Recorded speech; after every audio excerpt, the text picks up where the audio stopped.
tall, gonna try. We sound familiar. Ahojte, vítam vás opäť na mojom kanále. Akurát je 7 ráno a ja sa chystám do fitka. Nič iné ako nohy a brúcho a kardio necvičím. Ja väčšinou teda takto ráno nefungujem. Veľmi sa snažím prehodiť si režim. Ja som ten typ, ktorý najviac začne šlapať večer o 10. Hrozne mám rada tú atmosféru ráno, keď sa ešte všetko prebudza. Teda teraz už je 7, to už nie je také, ale ešte skôr. Preto dnes som si teda povedala, že skúsim stať, keď mám taký voľnejší deň a pôjdem si zacvičiť. Bude to super a potom si umiem hlavu. Dám sa dokopy, spravím si taký reset.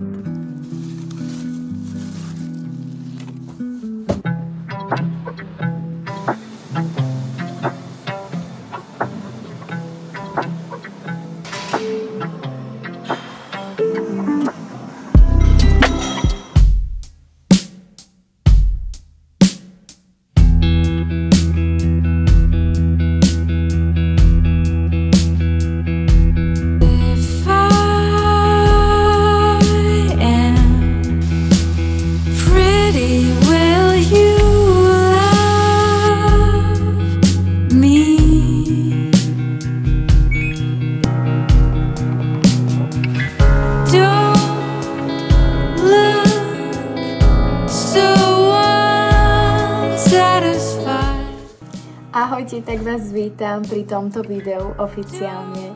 Je to taký jeden môj voľný deň, kedy som si všetky povinnosti stihla viac menej urobiť cez týždeň, ostatné ma čaká ešte cez víkend, ale myslím si, že jeseň je absolútne nádherné obdobie a chcem si ho ísť troška užiť. Tiež som bola tento týždeň trošku nachladnutá, takže som potrebovala trošku tak aj spomaliť a chcem vás možno týmto videom aj tak naladiť a inšpirovať k tomu, aby ste si dali chvíľku pauzu. Dávala som niečo na Instagram, kde som písala o tom, ako je podľa mňa dôležité oddychovať, pretože sa mi to hlavne na vysokej škole, myslím si, že to poznáte určite, alebo v práci, alebo s deťmi. Nechcem hovoriť, koľko toho mám, ale ten oddych podľa mňa hrá veľkú rolu v tom, aký máte potom výkon. Poďte si so mnou užiť taký nádherný jesenný deň v Brne, kedy budem sama, budeme sa rozprávať a pôjdeme na kávu a bude to ako keby kamošky mali spolu voľný deň. Keď som doma, tak väčšinou si chodím zabehať, lebo pri dome hneď les, ale tu v Brne mi sa strašne zle behať cez mesto, ja tu nic nemusím. Ale viem, že sa tu niekde určite dá behať. Ak máte niekto prosím nejaký tip, tak mi napíšte, lebo viem, že tu veľa ľudí beháva aj na možno smerom Antropos. Tam to nepoznám. Ak niekto viete, alebo ste z Brna, alebo behávate, tak mi prosím napíšte, že by som vybehla.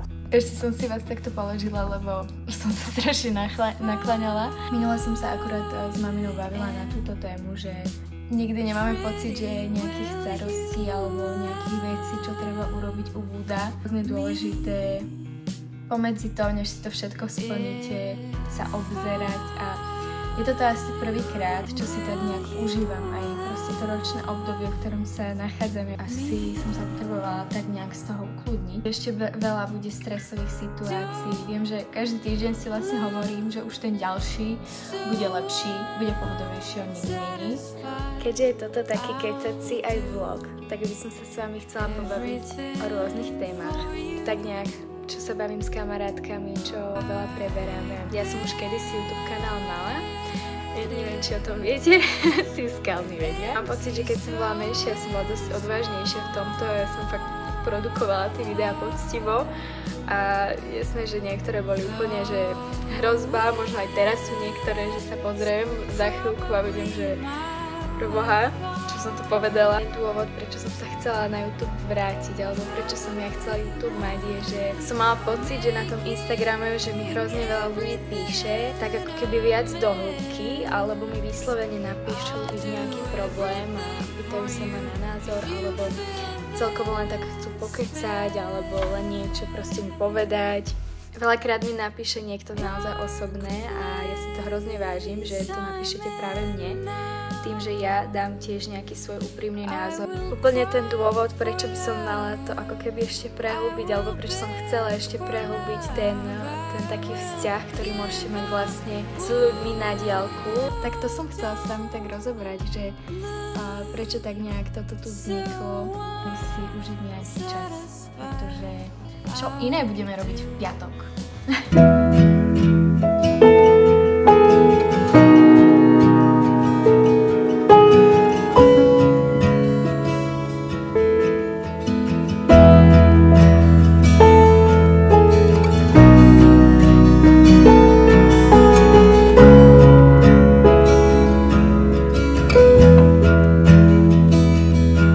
I've been busy filling up rooms.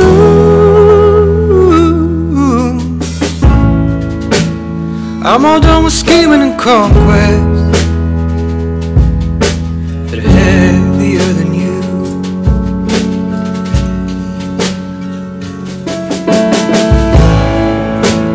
I've been busy giving up. Ahojte, tak dúfam, že ma počujete. Nikdy som tu nebola, ale zaujala ma včera na internete jedna kaviareň a chcem sa tam ísť dnes pozrieť. Storage for cash, given her the cause of the waters, where it's a splash. I will come to you empty. Škoricu rozpomysl. Throw away my silver spoon. Tak som asi na najkrajšom mieste ever. Povedzte mi, čo je väčšia jeseň než toto.